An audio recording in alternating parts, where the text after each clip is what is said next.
تو اتنا بڑا جواب اسرائیل کی جانب سے دیا جائے گا کہ ایران نے پہلے نہ کبھی دیکھا نہ سنا۔ فیضان صاحب، امریکہ جو ہے وہ اگر ایران پر حملہ کرے گا، دوسری جانب جو ہے وہ اسرائیل بھی اگر ایران کے اوپر حملہ کر رہا ہے، ایران جو ہے وہ اس کے جواب میں جو ہے وہ اسرائیل کے اوپر حملہ کر رہا ہے، تو یہ تو ایک بہت بڑی جنگ جو ہے وہ خطے میں شروع ہو سکتی ہے۔ تو کیا امریکہ اتنی بڑی جنگ خطے میں لگانے کے لیے سوچ رہا ہے یا تیار ہو رہا ہے؟ بالکل، امریکہ کا تو پورا ارادہ ہے، حالانکہ دیکھتے ہوئے کہ اگر میں نے ایران کے اوپر حملہ کیا تو ایران اسرائیل کے اوپر حملہ کر دے گا، حزب اللہ کی جماعت اسرائیل کے اوپر حملہ کر دے گی، حوثی ہمارے جو ایئر کرافٹ کیریئرز ہیں ان کے اوپر حملہ کر دیں گے، تو خطے کے اندر تو آگ لگ جائے گی۔ لیکن ڈونلڈ ٹرمپ یہ آگ لگانے کے لیے بالکل تیار ہے۔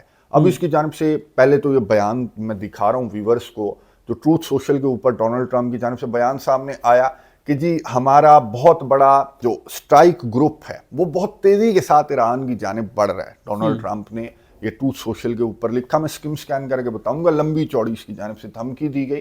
اس نے کہا وہی ہے، ابراہم لنکن اس کو لیڈ کر رہا ہے اور اس کے ساتھ بیٹل شپس ہیں، نیوکلیئر سب مرینس ہیں، اور یہ تیار ہے، یہ جو ہمارا سٹرائک گروپ ہے نا یہ بالکل تیار ہے کسی بھی سینیریو، کسی بھی سچویشن کے لیے۔ اور وینیزویلا کے اندر وہ سچویشن ڈونلڈ ٹرمپ نے لکھا کہ آپ نے دیکھ لی۔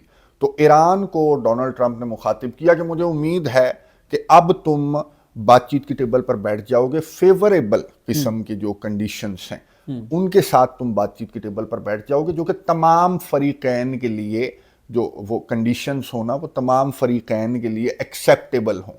اب تمام فریقین سے مراد آپ کو معلوم ہے کہ اسرائیل کے لیے ایکسیپٹیبل ہوں۔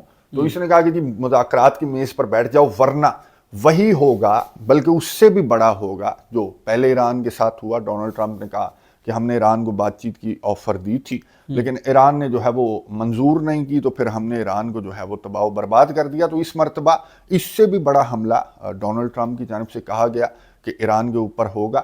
تو وقت کم ہے، ڈونلڈ ٹرمپ نے لکھا کہ ایران کے پاس وقت کم ہے، تو ایران کو نیگوشیشنز کی ٹیبل پر آ جانا چاہیے۔ پھر اسی طرح سے اختتام کیا کہ جی اس میٹر پر آپ کی توجہ کا شکریہ ڈونلڈ جے ٹرمپ۔ تو یہ ٹرمپ جو ہے وہ خطے کے اندر آگ لگانے کے لیے بالکل تیار بیٹھا ہوا ہے۔ فیضان صاحب، اس کے اوپر جو ہے وہ ایران اور خاص طور پر جو مسلم ممالک ہیں ان کا کیا رد عمل ہے؟ اتنی بڑی دھمکی جو ڈونلڈ ٹرمپ کی طرف سے دی گئی ہے۔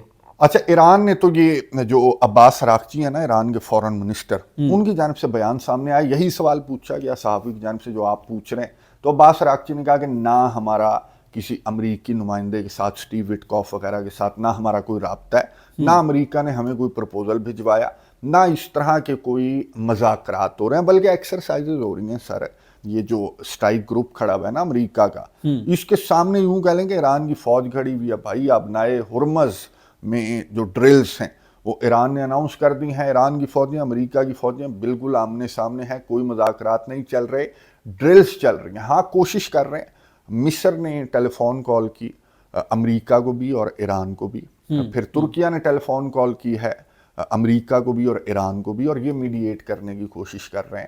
جو مصر، قطر اور ترکیہ وغیرہ، یو اے ای وغیرہ، یہی آپ کو معلوم ہے کہ میڈییٹ کرنے کی کوشش کرتے ہیں، لیکن کن کنڈیشنز پر یہ میڈییٹ کرنے کی اگر کوشش کر بھی رہے ہیں تو کیا آپ یہ سوچ بھی سکتے ہیں کہ ان کی جانب سے امریکہ کو کہا جا رہا ہوگا کہ بھائی اپنے مطالبات تو دیکھ، ان مطالبات پہ کون سی پارٹی آپ کے ساتھ نیگوشیشنز کی ٹیبل پر بیٹھے گی؟ تو یہ جو کوششیں کر رہے ہیں نا، تو یہ جس انداز سے کوششیں کر رہے ہیں تو مجھے تو نہیں لگتا کہ معاملہ بات چیت کی ٹیبل پر آئے گا، بلکہ یہ تو بہت تیزی کے ساتھ یہ معاملہ جو ہے، جس طرح کی سچویشن ہے، میں آپ کو بتا دوں مشرق وسطیٰ کے اندر وہی فضائی حدود بند ہیں جو انٹرنیشنل ایئر لائنز ہیں وہ اوائڈ کر رہی ہیں، جو ایران کا ایئر سپیس ہے، پھر فوجیں آمنے سامنے کھڑی ہوئی ہیں، بہت زیادہ ملٹری ایکٹیویٹی ہے اور وقت کم ہے، ڈونلڈ ٹرمپ کی جانب سے کہہ دیا گیا۔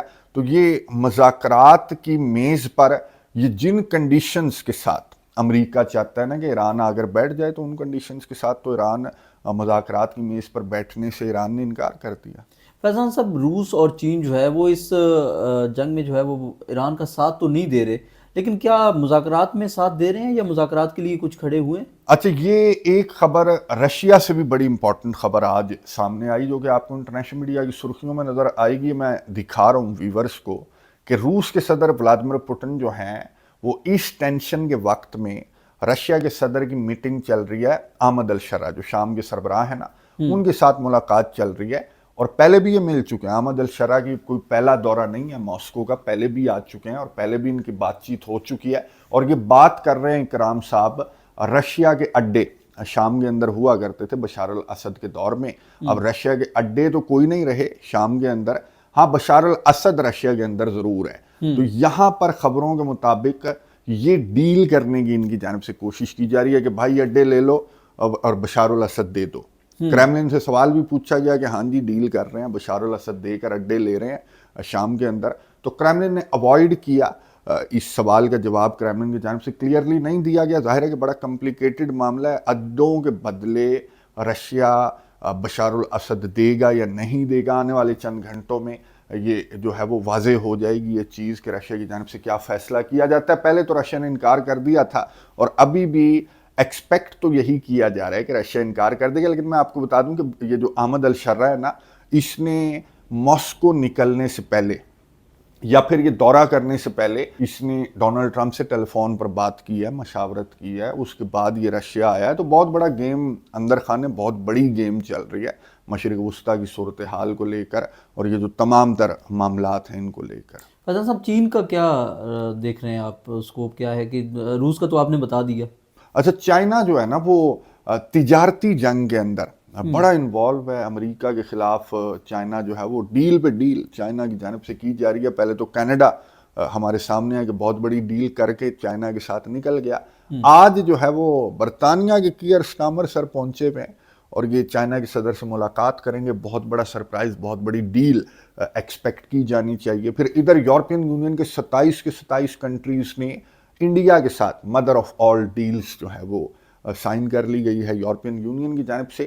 تو چائنا جو ہے وہ ظاہر ہے کہ ٹریڈ کو اگر ہم دیکھیں تو چائنا از اے جائنٹ. تو چائنا کی طرف ان ممالک کی نظریں ہیں جن ممالک کو ڈونلڈ ٹرمپ ٹیرفس والے سرپرائزز دے رہا ہے یا دھمکیاں دے رہا ہے, تو وہ چائنا کی جانب بڑھ رہے ہیں. اور چائنا جو ہے وہ بہت زیادہ مصروف ہے کہ تجارتی جنگ میں امریکہ کو چت کیا جائے. فیضان صاحب کیا آپ کو لگتا ہے کہ چائنا جو ہے وہ امریکہ کو اس تجارتی جنگ میں شکست دے پائے گا؟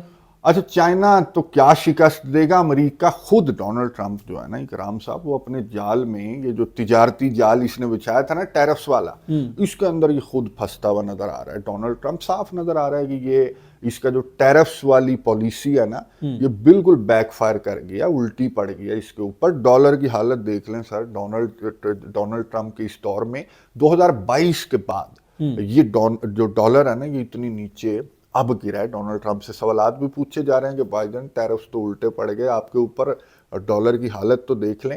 تو ڈونلڈ ٹرمپ بہرحال اس طرح کے سوالات کو اگنور کر رہا ہے, اوائڈ کر رہا ہے, جواب نہیں دے رہا. لیکن ریالٹی تو اسے بھی نظر آ رہی ہے. یہ ایکسپیکٹ نہیں کر رہا تھا کہ اس کے جو اتحادی ہیں وہ اتنے سیدھے ہو جائیں گے کہ انڈیا کے ساتھ ڈیل کر لیں گے. اب اس کی جانب سے دھمکی بھی دی گئی یورپین یونین کو, یہ جو انڈیا کے ساتھ انہوں نے ڈیل کی نا, تو اس کے سیکٹری کی جانب سے کہا گیا کہ جی آپ تو روس یوکرین جنگ کے اندر آپ تو جو ہے وہ تیل ڈال رہے ہیں, ہم انڈیا کے اوپر ٹیرف عائد کر رہے ہیں کہ تو رشیا کے ساتھ جو ہے وہ کاروبار کیوں کرتا ہے, اور آپ انڈیا کے ساتھ جا کر ڈیلیں کر رہے ہیں, مدر آف آل ڈیلز کر لی آپ نے. تو آپ تو یوکرین جنگ کے اندر, یورپ کی جنگ کے اندر, یعنی کہ اپنی پاؤں کے اوپر تو آپ تو کلہاڑی مار رہے ہیں انڈیا کے ساتھ ڈیل کر کے.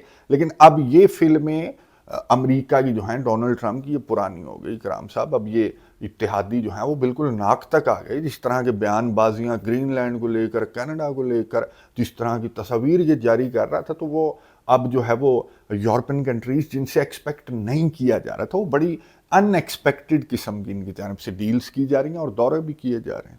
فیضان صاحب امریکہ کی اندرونی صورتحال اس وقت کیا ہے؟ امریکہ کے اندر سر میں بلکہ یہ دکھا دیتا ہوں, میں نے فیضان رضوی نیوز کے اوپر بھی یہ شیئر کیا ہے کلپ جو ہے نا, الہان عمر, یہ صومالیہ سے اس کا تعلق ہے بیسیکلی, لیکن یہ لا میکر ہے امریکہ کے اندر. یہ 1990 میں صومالیہ سے آ گئی تھی, امریکی شہریت اس کو مل گئی, اور یہ آج کل جو ہے وہ لا میکر ہے, یعنی کہ یو ایس کانگریس کی ریپرزنٹیٹیو ہے, نمائندہ ہے, الہان عمر. تو یہ امریکہ کے اندر جو مظاہرے چل رہے ہیں, جو احتجاج چل رہا ہے, تو الہان عمر نے, بلکہ جو ریپبلکنز ہیں وہ بھی مطالبہ کر رہے ہیں, کرسٹی نوم جو سیکٹری ہے نا ہوم لینڈ سیکورٹی, اس سے مطالبہ کر رہے ہیں کہ بھائی ریزائن کر، تو نے تو اتنا کھلا چھوڑ دیا آئیس ایجنٹس کو کہ یہ آئیس ایجنٹس جو ہیں وہ بندے مارتے پھر رہے ہیں، تو آپ اپنی کرسی سے اتریں، ریزائن کریں، کرسٹی نوم کو کہا جا رہا ہے۔ تو الہان عمر نے ایک تقریب کے دوران اسی طرح کی بات کی کہ جی کرسٹی نوم کو اپنی کرسی سے اتر جانا چاہیے، جس نے آئیس ایجنٹس کو اتنی کھلی چھوٹ دے دی کہ وہ بندہ مارتے ہیں تو وہ کہتے ہیں جی ٹھیک مار دیا بندہ۔ تو ابھی یہ الہان عمر یہ بات کر رہی تھی تو آڈینس میں سے اکرام صاحب ایک بندہ اٹھا، اس کے ہاتھ میں پتہ نہیں کوئی انجیکشن تھا، کوئی سپرے تھا، اس نے الہان عمر کے اوپر وہ سپرے کیا، جو کہ الہان عمر نے خود بتایا اس تقریب کے دوران کہ بڑا سمیل بہت زیادہ تھی، بدبودار قسم کا سپرے تھا۔ تو بہرحال محفوظ رہیں، الہان عمر محفوظ رہیں، لیکن یہ جنگ جو ہے نا یہ اتحادیوں تک محدود نہیں ہے، امریکہ کے اتحادیوں کے ساتھ نہیں ہے، بلکہ ان سائڈ امریکہ امریکی شہریوں کے ساتھ بھی ڈونلڈ ٹرمپ لڑ رہا ہے، اور یہ اب تو یہ یو ایس جو کانگریس ہے اس کے اندر پہنچ گئی یہ جنگ، ایون کہ جو ریپبلکنس ہیں وہ بھی ڈونلڈ ٹرمپ کی اس پالیسی کے اور کرسٹی نوم کے خلاف جو ریپبلکنس ہیں ان کی جانب سے بھی بیانات دیے جا رہے ہیں۔ تو یہ تو ڈونلڈ ٹرمپ جس طرح سے اپنی پالیسیوں کو لے کر یہ اس طرح کی باتیں کر رہا تھا نا کہ یہ ٹائٹینک نہیں ٹوٹے گا، میرا تو اتنا مضبوط ہے نا، تو یہ اب جگہ جگہ سے اکرام صاحب اس کے اندر جو سوراخ ہے نا اس ٹائٹینک کے اندر وہ اس کی پالیسیوں کی وجہ سے، نیٹو کے اندر، یورپین یونین کے اندر اس کے جو ڈالر ہے وہ کہاں سے کہاں چلا گیا، ان سائڈ امریکہ کس طرح کے حالات ہیں وہ تو مغربی میڈیا دکھا نہیں رہا، ورنہ بہت برے حالات ہیں ان سائڈ امریکہ جو آپ سوال کر رہے ہیں نا۔ تو یہ سر وہ ٹائٹینک اس کا وہ جو برف کے ٹکڑے سے ٹکرایا تھا نا، تو وہ یہ ایران والا اس کا فیصلہ سر یہ ثابت کرے گا۔ اگر یہ ایران کے اوپر حملے کا فیصلہ کرتا ہے تو ایران جو ہے وہ برف کا وہ تودا ثابت ہوگا، امریکہ کی اس ٹائٹینک کو پھاڑ کر رکھ دے گا ایران۔ فیضان صاحب، ٹائٹینک کا ایک جو ہیرو تھا وہ آخر میں لٹک رہا تھا ٹائٹینک کے اوپر، تو وہ کون ہوگا پھر؟ وہ نیتنیاہو ہے سر، وہ نیتنیاہو جو ہے نا وہ لٹک رہا ہوگا کونے کے اوپر اس ٹائٹینک کے، اور یہ اینڈ پر جو ہے نا وہ نیتنیاہو اندر جائے گا جو اس طرح کی باتیں کر رہا ہے نا اور بدماش بنا ہوا ہے، ظاہر ہے کہ اسی کے کانفیڈنس پر بنا ہوا ہے۔ میں ایک امریکی خاتون کا ولاگ سن رہا تھا اور سر اس امریکی خاتون کی جانب سے کہا گیا کہ اگر ہم تمہارے پیچھے سے ہٹ جائیں نا، تو اسرائیل کو مخاطب کر رہی تھی وہ کہ اگر ہم تمہارے پیچھے سے ہٹ جائیں نا تو ایران تو کیا تم حزب اللہ سے نہیں لڑ سکتے۔ اور بالکل درست بات ہے کہ اسرائیل کا دفاع، اسرائیل کے پیسے، اسرائیل کی مدد، اسرائیل کی آئرن ڈوم کی پالش وہ بھی امریکہ کے ذمہ ہے۔ تو امریکہ اگر اسرائیل کے پیچھے سے ہٹ جائے تو اسرائیل ایران تو چھوڑ دیں، حزب اللہ کو بھی شکست نہیں دے سکتا۔ فیضان صاحب بہت شکریہ، آپ نے تفصیلات سے آگاہ کیا۔ ویورز، ہم نے مشرق وسطیٰ، یورپ اور دنیا کی اہم ترین خبریں جو ہیں ان کو ڈسکس کیا۔ آپ کو یہ ویلاگ کیسا لگا؟ اپنی رائے جو ہے وہ کمنٹس کے ذریعے ان کا اظہار کیا کریں۔ اپنا بہت سارا خیال رکھیے گا، اور اس یوٹیوب چینل کا بھی اللہ نگہبان۔